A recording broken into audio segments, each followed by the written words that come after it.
Senate voting representatives. I thank you all for hearing my voice, as well as the families and the advocates that I represent here on the Treasure Coast in the River St. Lucie, Martin, and Okeechobee.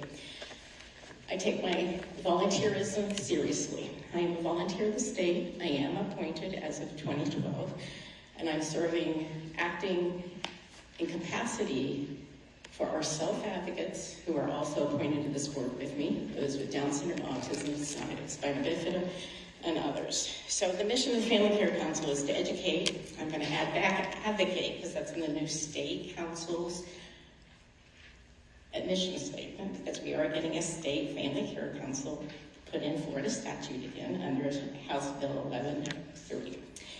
So we are to educate, advocate, empower individuals with intellectual developmental disabilities and their families while partnering with the Agency for Persons with Disability, APD, to bring quality services with dignity and choice.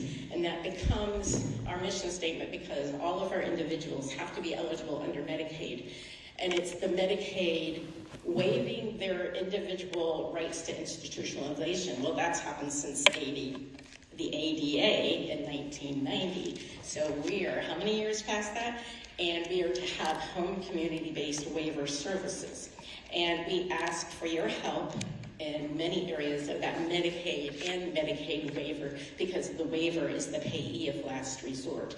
And I understand that as a parent of an individual with Down syndrome who has to fight medical issues and the care for them, and now our older ones transition to Medicare once a parent retires, as well as keeping their Medicaid waiver intact so they can have this home community base, so they can have dental services, only pay for cleanings, not extra additional serious dental needs that they have. So these are some issues that I would like to continue to work with your offices on. And in that, we are reworking our missions of the State Family Care Council, and it'll be fed from each area, the 15 areas of the Family Care Councils across the state. And we need to keep an eye on that process of implementing that. From my understanding, the governor appointed 2 people to the Family Care Council, and we've been waiting 5.5+ years. So you know that I want to pass my baton on to somebody else, and I need people to come up under me. And so I'd like to read to you today what I printed off from APD's website, because now they're held to transparency of communicating on their new website, and I had to keep looking for it, and I couldn't even find Family Care Council on there as a resource. And we continue to ask the state to put Family Care Council as a button that families can reach out to, because we are the families in the trenches.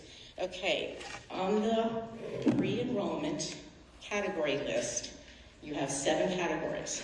They come in at 7, never needing services at this time, unless they can raise that up or apply for crisis. So right now, the state is reporting in Martin County, 0. All across the whole state, 0 crisis. I'm working with 2 families right now. They've been calling me. I've been emailing. I have also the ADTs that are now under a monthly versus an hourly reconsideration of funding. And I just had one of the ADTs to reach out to me. And I work with Rise Center, which is Jensen Beach, which is Martin County. I work with the Arc of the Treasure Coast, which now has group homes and services and ADTs all across our area.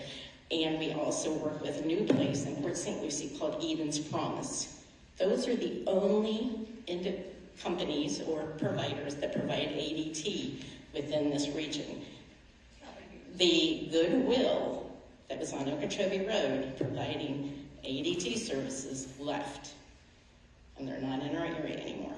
And if you know the population growth of these areas, including Martin and St. Lucie, particularly Port St. Lucie, 1 within the city limits. ARC is beginning, the TIP program is trying to get their certification, and these promised me this coming week maybe they'll be certified to take the adult population as ADT services. So please reach out to me. In conclusion, could you please be a little more brief? We're all very I'm done.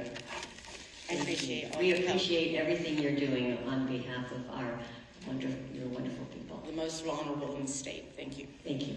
Ms. Hearn, Just wanted to say thank you so much for all your work. It's been a pleasure to work with you. This will be my last delegation meeting as a state representative, and you have always been there, and you have taught me a tremendous amount. I want to thank you for all your advocacy as you have worked with me through the years. So thank you for all your efforts. I'll be up to Tallahassee. We'll see you in Tallahassee. And I'm going to ask everybody to please try and keep it to